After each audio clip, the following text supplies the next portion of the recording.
I'm Alyssa Beck, and I'm the treasurer of NHS for the 2019-2020 school year at Chippewa High School. And after I graduate, I will be going to Baylor University in Texas, where I'll major in management and hopefully find an internship down in Texas.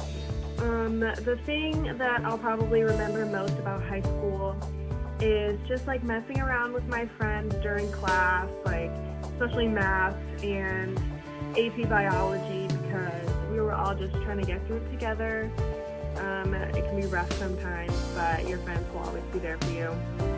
If I had to give underclassmen some advice, I would say focus on school, but also have fun.